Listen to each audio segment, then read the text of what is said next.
Bismillahirrahmanirrahim. Assalamualaikum warahmatullahi wabarakatuh. Perkenalkan, nama saya Egista dengan NIM 24173083. Saya dari Prodi Pendidikan Jasmani, Fakultas Keguruan dan Ilmu Pendidikan, dan saya kuliah di kampus Universitas 19 November Kolaka. Pada kesempatan kali ini saya akan membuat tugas video pembelajaran yang diberikan kepada dosen pengampu Ibu Rosti SPD MPD. Nah, di mana tugasnya itu tentang pendidikan kesehatan, yang dimana judulnya tentang perkembangan pembelajaran kesehatan di lingkungan sekolah. Sebelum kita melanjut di materi selanjutnya, nah di sini saya akan menjelaskan sedikit pengertian dari pendidikan kesehatan. Dan apa sih itu pendidikan kesehatan? Pendidikan kesehatan adalah proses pembelajaran yang dirancang untuk membantu individu memperoleh pengetahuan dan keterampilan dalam menjaga kesehatan. Menurut WHO, kesehatan mencakup kondisi fisik, mental, dan sosial yang baik, bukan sekedar bebas dari penyakit. Di Indonesia, anak sekolah masih menghadapi masalah seperti obesitas, stunting, dan rendahnya aktivitas fisik. Nah, itu tadi sedikit pengertian dari pendidikan kesehatan. Nah, sekarang kita masuk di materinya, yaitu tentang pengembangan pembelajaran kesehatan di lingkungan sekolah. Nah, pengertian dari pengembangan pembelajaran kesehatan di lingkungan sekolah adalah proses merancang dan melaksanakan kegiatan pendidikan yang bertujuan meningkatkan pengetahuan, sikap, dan keterampilan siswa dalam menjaga kesehatan diri, keluarga, dan lingkungan. Pembelajaran kesehatan tidak hanya dilakukan melalui penyampaian materi di kelas, tetapi juga melalui praktik langsung dan pembiasaan perilaku hidup sehat. Sekolah berperan penting dalam membentuk kebiasaan sejak dini karena siswa menghabiskan banyak waktu di lingkungan sekolah. Nah, sekarang kita masuk di materi yang kedua, yaitu tentang pengertian pembelajaran kesehatan di sekolah. Pembelajaran kesehatan di sekolah adalah proses pendidikan yang bertujuan meningkatkan pengetahuan, sikap, dan keterampilan peserta didik agar mampu menerapkan perilaku hidup sehat dan dalam kehidupan sehari-hari. Pembelajaran ini tidak hanya dilakukan melalui mata pelajaran tertentu, tetapi juga melalui budaya, sekolah, dan kegiatan ekstrakurikuler. Nah, sekarang kita masuk di materi tujuan pembelajaran kesehatan, yang dimana tujuannya itu yang pertama, meningkatkan pengetahuan siswa tentang kesehatan. Contohnya, guru menjelaskan pentingnya mencuci tangan dengan sabun sebelum makan. Nah, karena pada saat kita makan, kita tidak mencuci tangan, maka kuman atau bakteri yang menempel di jari akan masuk di dalam tubuh kita, sehingga tubuh kita cepat terkena penyakit dan lemah. Contoh keduanya yaitu siswa mempelajari jenis-jenis makanan bergizi dan manfaat bagi tubuh. Nah, di mana contoh ketiga yaitu siswa memahami cara menularnya penyakit seperti demam berdarah. Nah, kedua, membentuk sikap positif terhadap perilaku hidup sehat. Contohnya, siswa membiasakan diri membawa bekal makanan sehat ke sekolah. Karena pada saat kita makan di kantin kan kita tidak tahu apakah makanan di kantin itu sehat atau tidak. Nah, alangkah baiknya untuk menjaga kesehatan kita, maka kita membawa bekal dari rumah. Contoh kedua yaitu siswa menunjukkan kepedulian terhadap kebersihan kelas dengan tidak membuat sampah sembarangan. Nah, di sini teman-teman banyak sekali membuang sampah sembarangan. Kan kita sudah tahu kebersihan itu dari iman. Contoh ketiga yaitu siswa memilih untuk berolahraga secara rutin daripada menghabiskan waktu dengan aktivitas yang kurang bermanfaat. Nah, di sini banyak sekali teman-teman yang tidak rajin berolahraga sehingga cepat sekali lemah, sesak nafas. Nah, ketiga yaitu pengembangan keterampilan menjaga kesehatan diri dari lingkungan. Contohnya, siswa mempraktikkan cara mencuci tangan yang benar sesuai standar kesehatan. Kedua, siswa mampu menyikat gigi dengan teknik yang tepat. Ketiga, siswa ikut serta dalam kegiatan kerja bakti membersihkan lingkungan sekolah. Nah, itu tadi contoh ketiga. Sekarang tujuan keempat, yaitu mencegah berbagai masalah kesehatan. Nah, contohnya seperti siswa mengikuti program imunisasi yang diselenggarakan sekolah atau puskesmas. Karena itu sangat penting untuk tubuh kita, karena imunisasi itu semacam menebalkan tubuh kita. Contoh kedua yaitu siswa memahami bahaya merokok, alkohol, dan narkoba sehingga menghindarinya. Nah, di sini kita harus jangan merokok, apalagi konsumsi narkoba, karena itu sangat berbahaya bagi tubuh kita. Contoh ketiga yaitu siswa menerapkan pola makan sehingga seimbang untuk mencegah kekurangan gizi. Nah, ini teman-teman sangat penting untuk pola makan seimbang, karena jika kelebihan gizi itu sangat berbahaya, jika kekurangan gizi itu sangat berbahaya juga. Nah, alangkah baiknya kita mengimbangi makanan yang bergizi dan tidak. Nah, kelima yaitu menciptakan lingkungan sekolah yang sehat dan aman. Contohnya, sekolah menyediakan tempat sampah yang memadai dan siswa menggunakan dengan benar. Contoh kedua, siswa menjaga kebersihan toilet sekolah. Contoh ketiga, sekolah mengadakan program Jumat Bersih untuk menjaga kebersihan lingkungan sekolah. Contoh keempat, siswa mematuhi aturan keselamatan saat menggunakan fasilitas sekolah. Nah, itulah tadi contoh tujuan pembelajaran. Nah, itulah tadi tujuan pembelajaran beserta contohnya. Nah, sekarang kita masuk di materi di aspek pembelajaran kesehatan. Pembelajaran kesehatan ini bersifat menyeluruh, yang dimana mencakup dimensi fisik, mental, dan sosial. Nah, di sini ada 7 aspek pembelajaran kesehatan.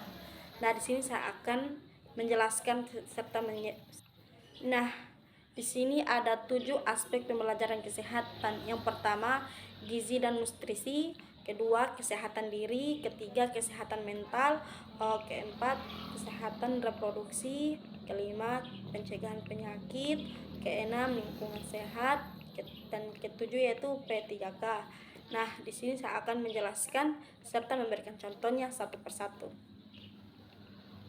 Nah, sekarang kita masuk di gizi dan nutrisi. Gizi dan nutrisi itu membahas kebutuhan zat gizi tubuh seperti karbohidrat, protein, lemak, vitamin, dan mineral. Nah, agar tubuh tumbuh berfungsi optimal, termasuk cara memilih makanan sehat dan seimbang.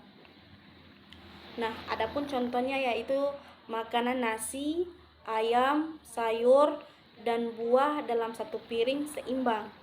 Minum susu untuk menambah kalsium. Mengurangi makanan cepat saji seperti burger dan gorengan berlebihan. Nah, kedua yaitu kebersihan diri, yaitu kebersihan menjaga tubuh tetap bersih, seperti mandi teratur, mencuci tangan, menjaga kebersihan gigi, dan menjaga kebersihan kuku untuk mencegah penyakit. Nah, contohnya yaitu seperti mandi 2 kali sehari, cuci tangan sebelum makan dan setelah dari toilet. Ketiga yaitu menggosok gigi pagi dan malam. Keempat yaitu memotong kuku secara teratur. Nah, masuk di materi ketiga yaitu kesehatan mental. Kondisi psikologi dan emosional yang baik seperti kemampuan mengelola stres, emosi, percaya diri, dan memiliki hubungan sosial yang sehat. Adapun contohnya itu seperti bercerita kepada teman atau guru saat stres. Kedua, mengatur waktu belajar agar tidak terlalu tertekan. Ketiga, berpikir positif saat menghadapi masalah dan melakukan hobi seperti olahraga dan menggambar supaya tidak terlalu stres. Nah, keempat yaitu kesehatan reproduksi.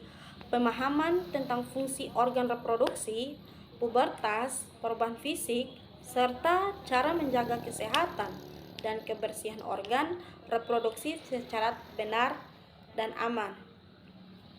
Nah, adapun contohnya yaitu memahami perubahan saat pubertas, mengganti pakaian dalam setiap hari, menjaga kebersihan organ intim dengan benar, dan menghindari pergaulan bebas. Nah, kelima, mencegah penyakit, yaitu upaya menghindari penyakit melalui vaksinasi, pola hidup sehat, kebersihan lingkungan, dan menghindari perilaku berisiko. Nah, adapun contohnya yaitu vaksin dan imunisasi, memakai masker saat sakit flu, rajin mencuci tangan, dan tidak jajan sembarangan.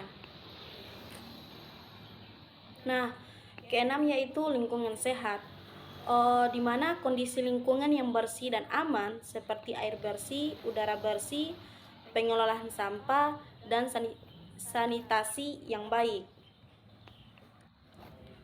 dan mendukung kesehatan. Nah, adapun contohnya yaitu membuang sampah pada tempatnya, kerja bakti membersihkan kelas atau halaman, tidak membiarkan genangan air atau harus mencegah nyamuk, dan menanam pohon di sekitar rumah atau sekolah. Dan ketujuh yaitu P3K, yang dimana pertolongan pertama pada kecelakaan, yang dimana tindakan awal yang diberikan saat terjadi kecelakaan atau kondisi darurat sebelum mendapatkan pertolongan medis lebih lanjut, misalnya menangani luka ringan atau pingsan. Nah, adapun contohnya yaitu membersihkan luka kecil lalu diberi antiseptik. Kedua, mengompres luka memar dengan es batu, menolong teman yang pingsan dengan posisi terlentang, dan menutup luka dengan perban. Nah, itulah tadi. Sekarang kita masuk di materi dasar teori dan hukum pembelajaran kesehatan. Nah, di sini landasan teorinya terdiri atas 3. Yang pertama, social conflict theory, yaitu perilaku sehat dipengaruhi oleh lingkungan dan pengamatan sosial.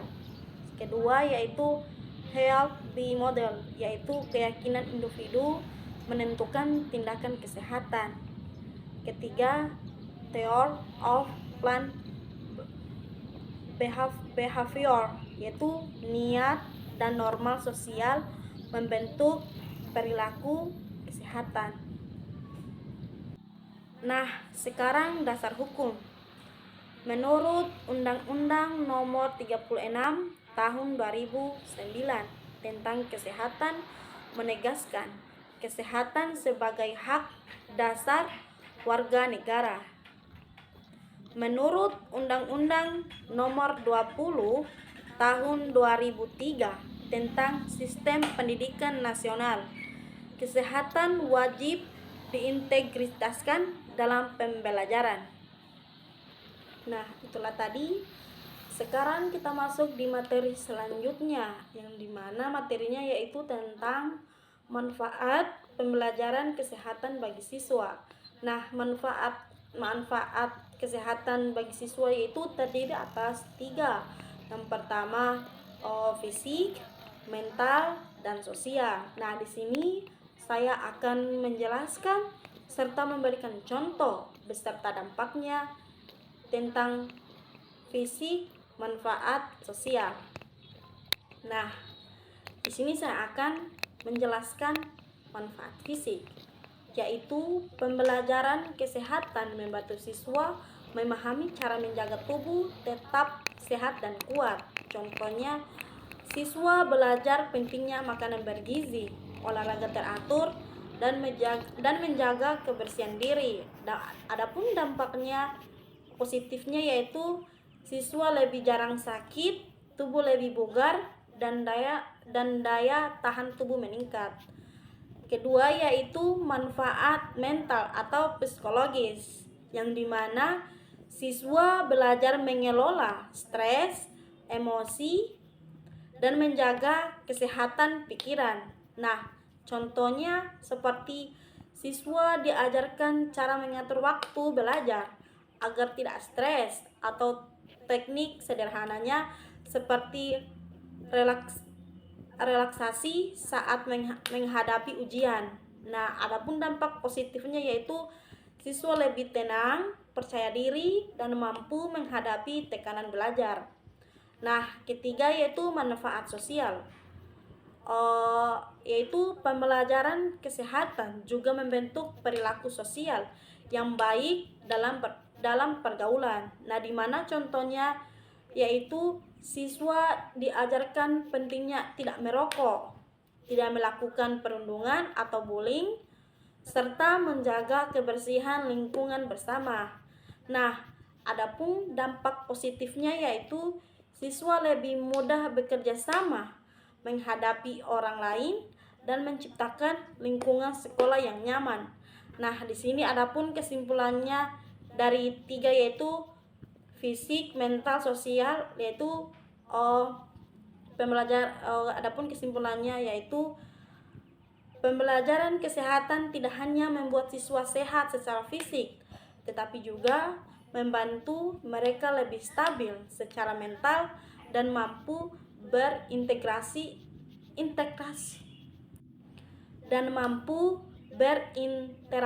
dengan baik dalam lingkungan sosial. Nah, itulah tadi materi dari manfaat pembelajaran bagi kesehatan. Sekarang kita masuk di materi model pengembangan pembelajaran kesehatan. Nah, di mana model pengembangan pembelajaran kesehatan ini terdiri atas 3 poin. Yang pertama yaitu Health Protein School, yaitu HPS, yang dimana mengintegrasikan kesehatan dalam kurikulum, lingkungan sekolah, dan kerjasama dengan masyarakat.